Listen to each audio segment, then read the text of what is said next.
Merritt has lived with cystic fibrosis his entire life. The challenges and hardship he has had to overcome just to survive gives each of us a new understanding of Paul's motto, which is never let your obstacles become your boundaries. You are going to love this interview today with Paul Merritt. Have you ever felt like giving up, quitting, throwing in the towel? Welcome to Never Ever Give Up Hope featuring Carol Graham. She's an author, health coach, and motivational speaker. Backed into a corner multiple times in her life, Carol shares with you stories on how she overcame some of the toughest obstacles a person can go through in life, but refused to give up hope. Rather than admit defeat, an opportunity was presented, and it involves each and every one of you. Carol will feature spectacular guests who will share their messages of hope, encouragement, and their inspiration to prove why life's adversities only make you stronger. And now, welcoming the host of the show, here's Carol Graham. To know we are abundantly more than just a diagnosis and able to go beyond the very boundaries we set upon ourselves. A call, definitely, to never, ever give up hope. That is a quote that Paul Merritt sent me when I asked him to be on Never Ever Give Up Hope. And I love the way he referred to the show in that quote. To help us understand you more, Paul, can you share some of the challenges that you have had to face your entire life? Yes, Carol. Have mentioned I've lived with cystic fibrosis, so that's been the majority of my challenge and challenges. And so living with it, for those that may or may not know about it, hmm it's a genetic disease that you're born with, and you're inherited from both parents.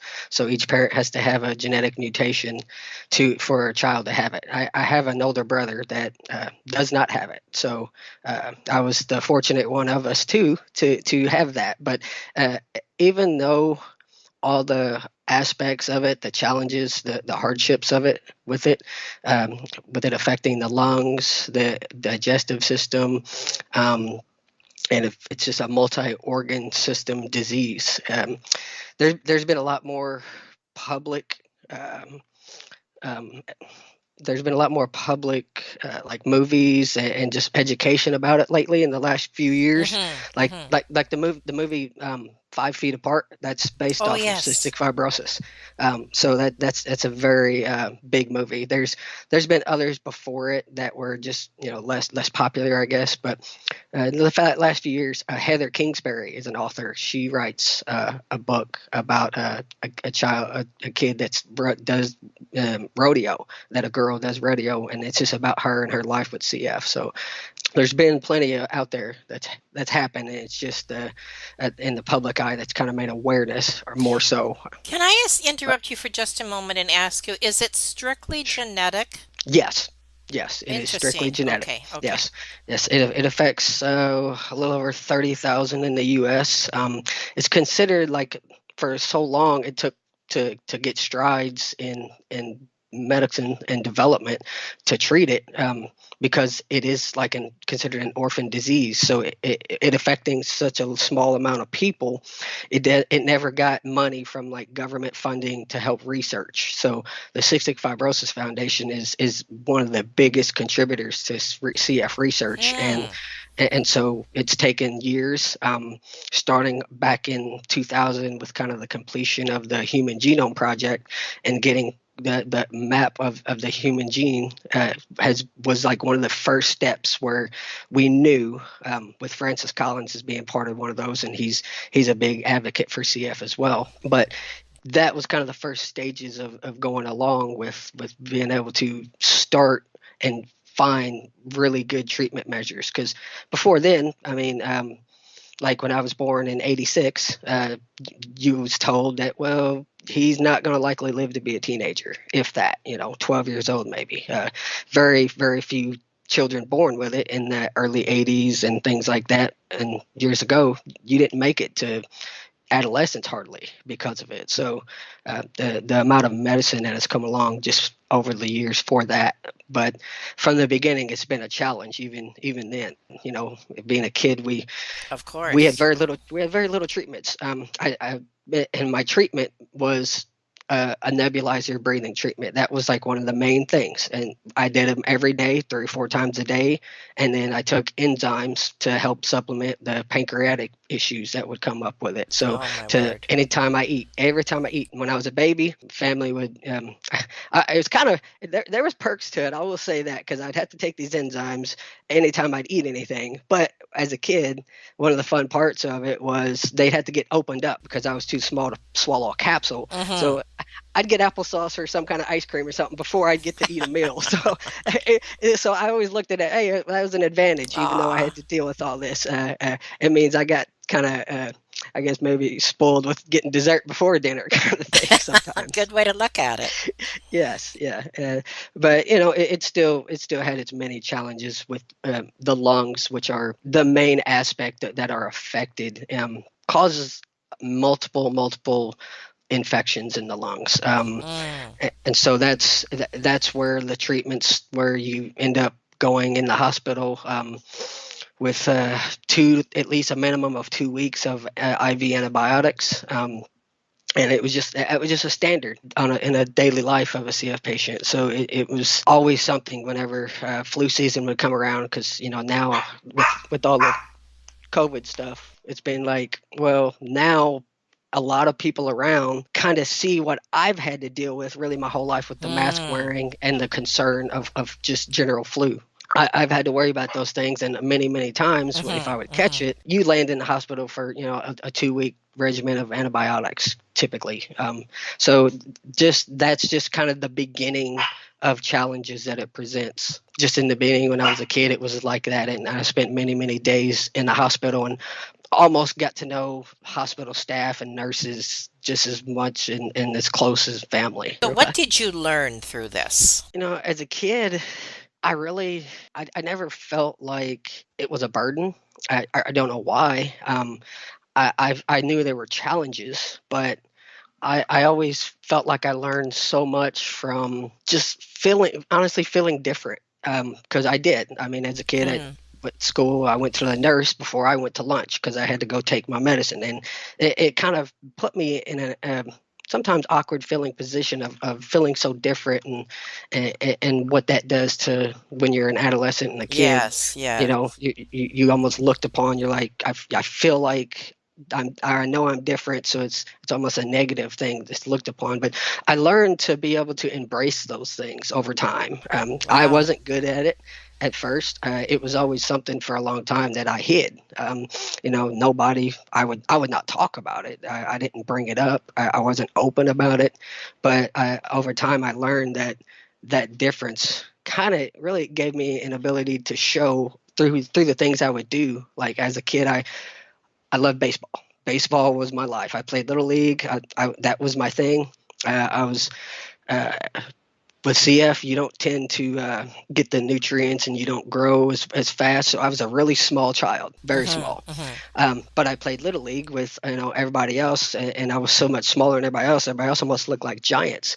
But even though I was so small and things like that, and the sports I would play, I gained their respect because I still was able to perform as good, Oh, if not great. better than many.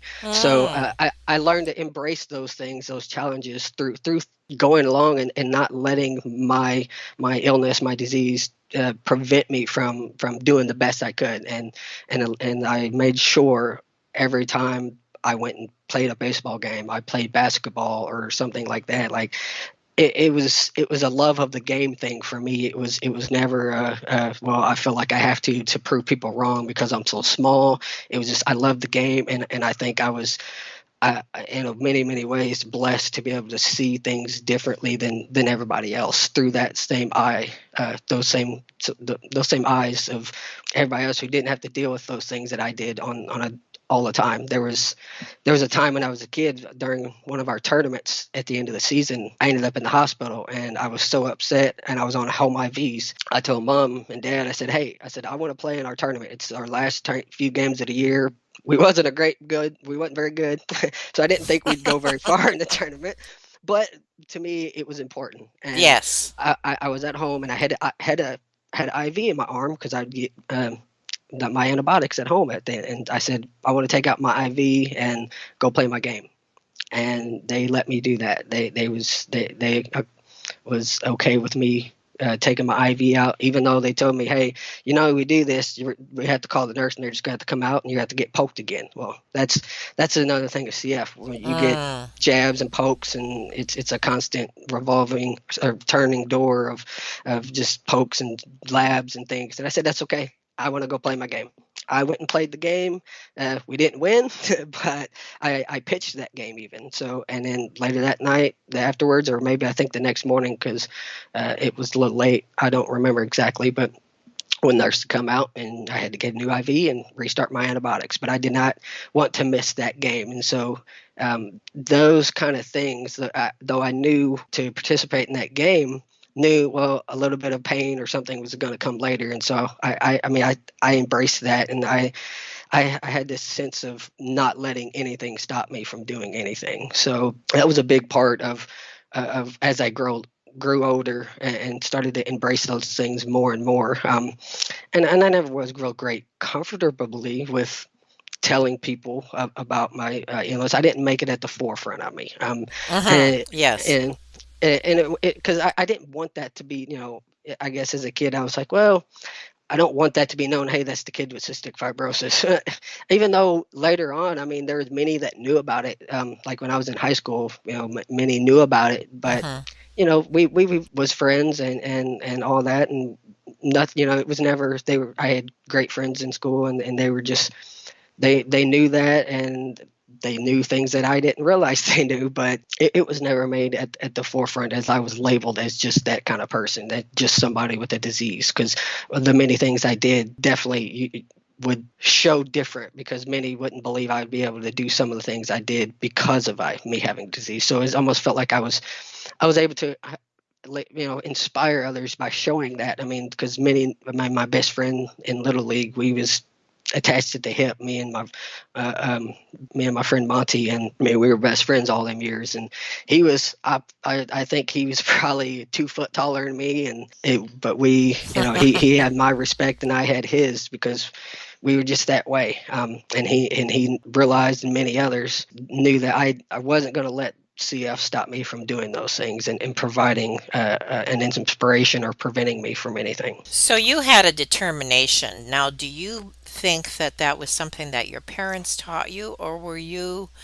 just born with that? Like this innate determination to not necessarily succeed, a determination to live, period. Yeah. No, honestly, no, I don't think it was taught in me. I think it's been there from my beginning. And later on, I give credit then, now, and the future. I give my credit to God, because that's where I believe He gave me that ability. Now, I'm nothing special, obviously, but that determination, it was always there. It's not something I picked up, but it's also something I looked for in other places too. As cliche as it may be, a movie that you see about a scenario where a person's get all the odds stacked against them and they overcome, with any sports movie or any like that.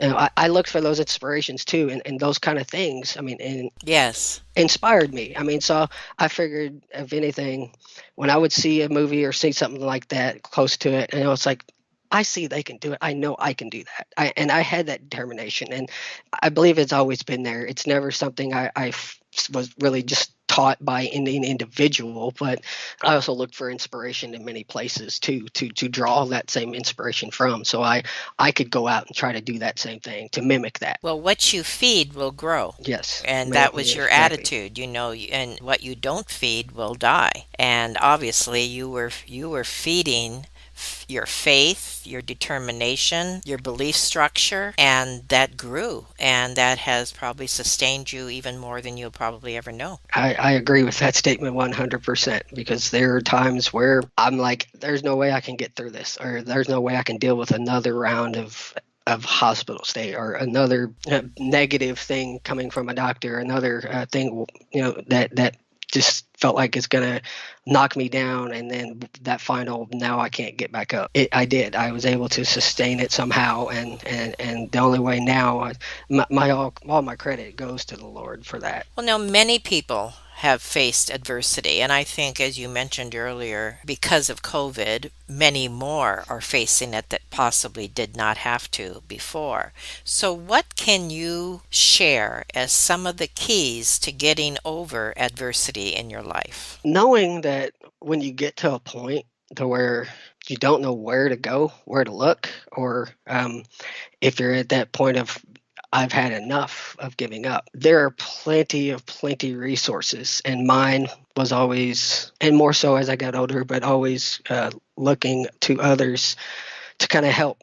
Um, Not so much be the only support, but when you surround yourself with those that are supporting you and know what you're going through, because believe it or not, when you're in those scenarios, those people that are around you that aren't facing those but are seeing you go through them will see you as a such a hugely strong individual, and they know that you have an ability and a power beyond what most others will even ever experience. So uh, they, they see you as strong, and I think adversities that we face with COVID, because it's in such a mainstream in everybody's mind in the last 2 years, and with all the uptakes here recently, I mean, it's in my mind all the time, and I worry about that with where I'm at today. I've been fortunate enough to not get it somehow, and I've been one of those out in the field. But when you have those that are facing those, and you find yourself there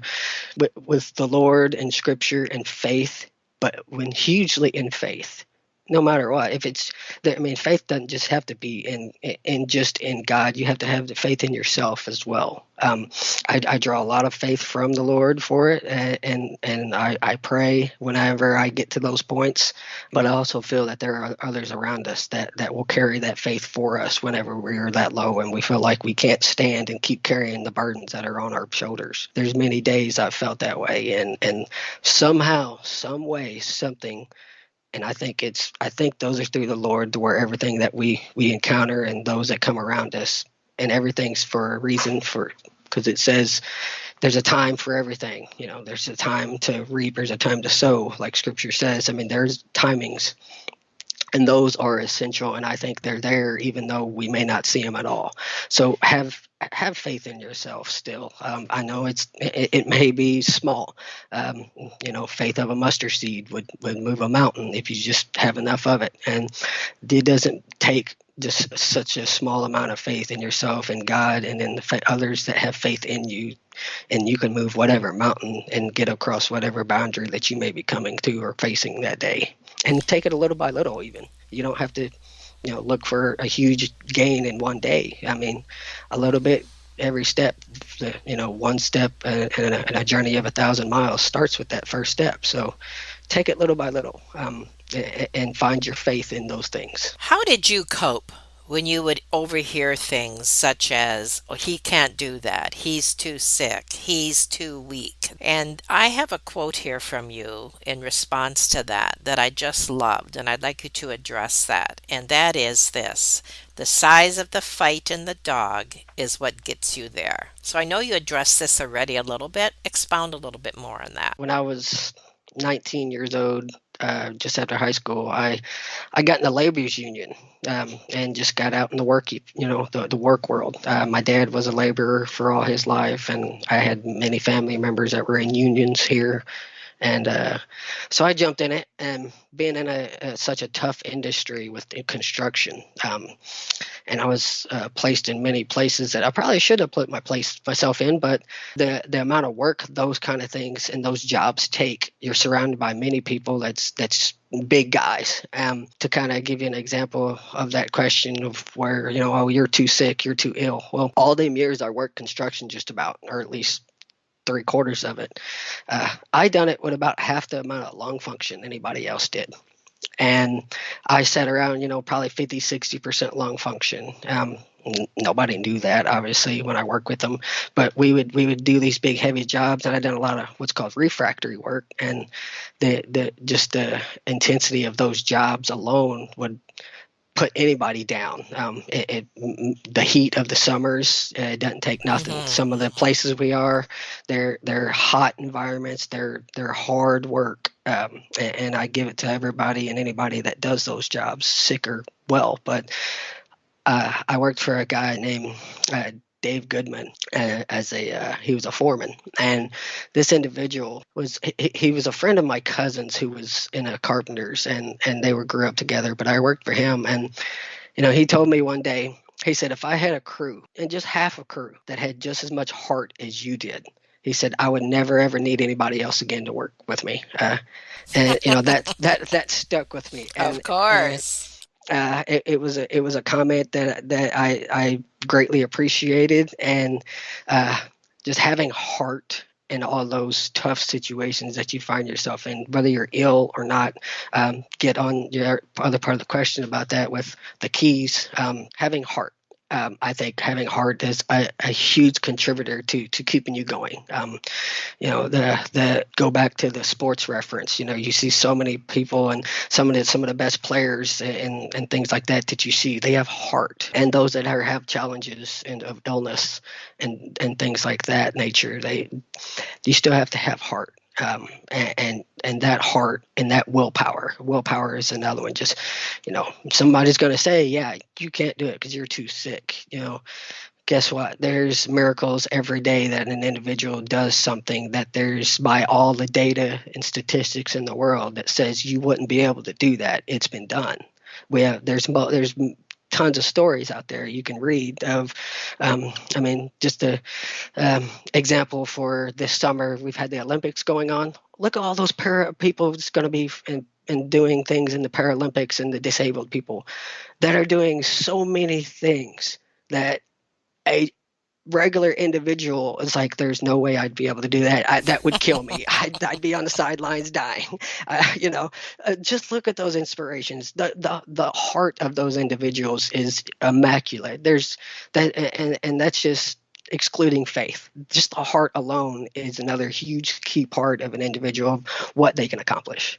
I like that. And as you were sharing that, I was also thinking of how the adrenaline kicks in, like in times of adversity. In those Yes. times of adversity, that brings a determination, I am doing this. You don't even think about the task, you just think about, I'm doing it. And Yes. that sounds exactly like what you are saying. You're not allowing the extenuating circumstance to prevent you, but rather to motivate you. Your determination came across. So I sincerely appreciate that. Thank you. Now, share a Yes. little bit about your memoir. Is it any Sure. different than the story that you just shared, or what's the thrust of it, or whatever you'd like to share? Well, some of it, of what I've shared so far, is included in the memoir. It focuses a lot on the faith aspect, though. With my memoir, Lifelong Turbulence, it's it's a little more detailed. It talks about a lot of my growing ups. Starting as a kid, Dad worked construction, Mom worked just a food service job at a place locally, and it goes into details about other aspects of my life, with not just my illnesses, with things family have faced, with some of it goes into addiction issues that's come up. It goes into some of the health of my mother, who has had a hard time since she's been diagnosed with multiple sclerosis years ago. So she's faced her own adversity and still faces them now. And what's part of that story is in there, and talks just more in depth about those things. It talks a little bit about not being able to be in a drug trial that I hoped so much for, that I prayed for, but I was not able to find that, and the potential benefit from that, and also kind of the consequences of it, so to speak, of what not being able to do those things. So it goes really in depth, but a big part of it, what I want anybody to get out of, is to know, like as you mentioned before about me, my kind of motto with never let your obstacles become boundaries. There's one of my favorite in the beginning of my book, in the introduction part, where I quote, it's a quote from Helen Keller that says, "Although the world is full of suffering, it is also full of overcoming of it."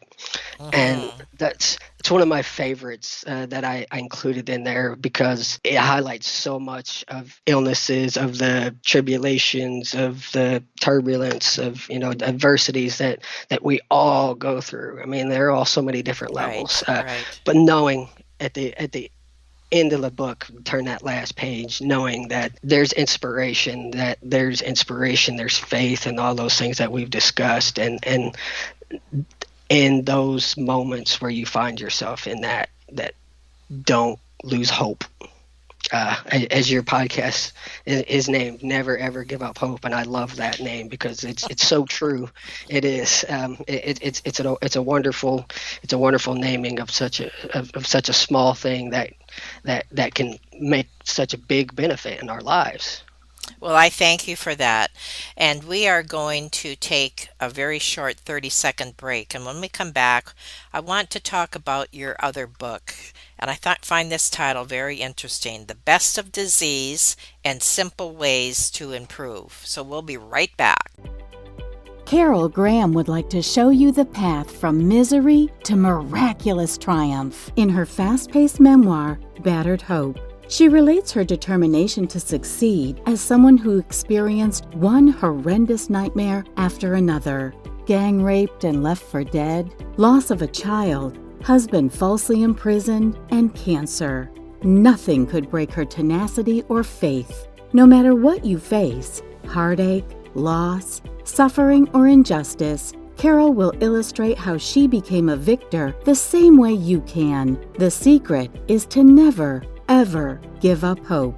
Order your copy at Amazon or batteredhope.blogspot.com. Well, it has certainly been encouraging to hear someone who has been through so much have a phenomenal attitude and outlook. And that's what gives us inspiration. That's what this is all about. That's what never ever giving up hope is. It's easy not to give up hope if you don't need it. But when you are in a position where you really need to hang on to that hope, even if sometimes there's only a thread, and you are definitely someone who has done that. And I thank you for what you have shared. So tell us a little bit about your book, The Best of Disease and Simple Ways to Improve. That book started out as not even thinking about being a book. I mean, it's relatively short, but it started out as me kind of starting up a little bit of I guess you could call it a coping mechanism, because at that point when I started writing that, I was CF has started to take away just about everything away from me, from being able to work full time. It's just being able to feel like I had a life each day other than meds and treatments. So I started just writing things, and I've always been a big advocate and love science. And I was going to school at Oakland City University, which is a Christian university here, not too far from southern Indiana, where I live at here in Evansville. But I was going to school there, but at that point, it had even taken my ability away to do that, because I had deteriorated in my lungs so bad. I was hovering around 30% lung function mark, which is what was my FEV1 about that time. So I was on oxygen full time. I was on on antibiotics more and home IVs more than I was off. So I just started writing one day, and I would read my Bible regularly, and I just kind of felt like I really did. I felt like I had a calling to tell me, hey, write this. I think I was going to, did I start writing it for a book? No. It was just, I started out a lot of, these are things in my head I think of, just put them to paper. And I started incorporating, and when I would talk about a subject in that book, about any of it, like I talk about the CRISPR DNA technology that has the ability to, with the gene editing, to that would essentially get rid of cystic fibrosis across the board. Gene editing and the CRISPR technology and Hmm. even some of the further, that would delete those genetic mutations or correct them rather. And some of the medications that are out now, that was part of that, one of them that was part of that drug trial I was unable to get into, was a medication that corrects that mutation at the genetic level for the patient. And the amount of increase in health and help that that medication has provided itself is astronomical. Clinic from, I'd go to IU, all the time at Indiana University Hospital, where CF clinic is. I drive 3 to 4 hours there for an appointment. And drive back home if I was lucky enough to come back home. But that's where I was going for that trial. And those medications on that I was trying to get have made huge differences in the life. And it's only because of science and things like genetic and CRISPR technology that's allowed those kind of things to happen. Now, CRISPR would essentially connect the gene on the genetic level to where you wouldn't take really a medication, but it would all be about a delivery method. But that book just talks about like things like that, and all that started out as, well, I love gene technology because of its relevance to myself. Because maybe somewhere inside me, I hoped and prayed maybe I can get cured from this and I can feel like I might live a normal life. But that book started out as just kind of a coping mechanism of putting my thoughts to paper, and with all the scripture and things that I thought that were very relevant to the topics that were in my head that I was writing down each time and each day that I started it. And I thought, well, I feel like these things can still somehow maybe help an individual out there, that it has that ability to incorporate scripture where somebody's losing faith that may have been in that same position where I was at, that was just deteriorating. There were still many that wouldn't qualify for any of the CF modulators for the medications. So for those, like I felt horrible about and for, because I was one of those as well. I didn't have the ability to start taking that thing, those medications. So there was a patient in whenever I was hospitalized for a 2 weeks stretch for another set of antibiotics one day, and I just decided to go through Christian faith and publish my book and do self-publisher. And he was up there, he was kind of struggling and talking to me, and he had found out through one of the other nurses about me um, publishing that book. And he's like, I heard you publish a book. And he just kind of talked to me a little bit. And I said, yeah. And he said, well, I'm going to get it. And he asked me what the name was and where he could get it. And he got it. And he thanked me for a while. And we're still friends. And he thanked me for, just having the ability just to be able to help encourage him. And I said that whenever I decided to do that book, if it helps one person, I feel like successful. I don't care if I That's sold right. 0 That's copies. right. I was never in it to become rich, because that's not why I done anything or wrote anything. It was because of the ability and I felt like through my thoughts and things I was going through, and anything that I could write down and somebody read and say, you know what, this inspired me to be able to keep going, or something of that nature, that made it a success for me, no matter what. I totally can relate to that. And I remember when I wrote my memoir, I said the same thing. And, in your heart, of course, you want to be able to reach many because you have a message that you want to reach many. But also at Yes. the same time, you know that if you reach that one, and it's exciting when you do reach that one, and then it's more, and then it's more, Yes. and it Yes. grows. And this You show feel so. actually this show is a result of my memoir. So this is, you never know where the first step that you take is going to lead. And so I thank you for sharing that. Is there anything Yes, else ma'am. that you would like in conclusion to share? I would like to let everyone know. I never thought ever I'd write anything. I mean, when I was a teenager, you'd be lucky to get me to read a book. I didn't read anything or care to read much about until I was probably in my mid 20s, honestly, and it just was not my thing. Other than the Bible and stuff, and even then I didn't dive deep into that and try to understand what the Lord had planned for me. I just kind of just like, well, I'm here and I'm have to deal with what I am, what I was born with. But it's not just that. These times with my memoir, those it just kind of kept me going, just writing and like you said, with the reaching one person. Yeah, you feel like you have that passion in your story of what you feel so passionate about because what you're going through and your example that you can set for others by what you're going through can help somebody else. You have that passion, and if you can't reach 1,000, 1,000,000 people, okay, no big deal.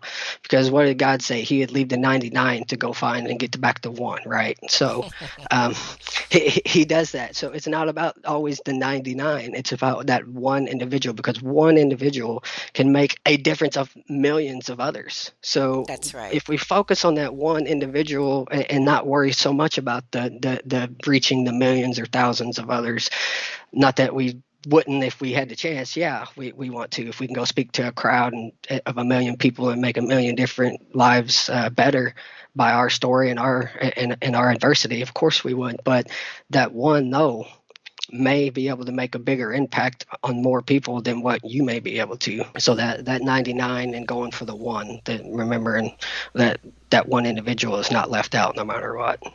Well, you just preached a short sermon there, Paul. Well, thank you, thank you. I hope that what I've gone through, what I've wrote in my memoir, what I wrote in my first book, inspires more. If it inspires one more, then hey, that's one more on top of the other one, and that's two. So hey, there we go. We're at two. What an So excellent attitude. Thank you. That's awesome. Well, it has been great hearing your story, hearing it from a perspective that possibly we got better than just reading your book. But I also want to encourage those who are listening to read your book, to read both of your books, and to support you. And I just thank you that you are a person who has never given up hope. You are the poster boy for for that. That is awesome. I appreciate you mentioning that. And to the audience, again, remember, never ever give up hope. Thank you, Paul. thank you. Thank you for listening to Never Ever Give Up Hope, featuring Carol Graham. Did you know that most people succeed because they are determined to? Quitting was never an option. Carol loves your comments and will respond to each one. So please subscribe and review this podcast. A rating of 5 stars would be outstanding and appreciated. Remember, if you are still here, there is always hope.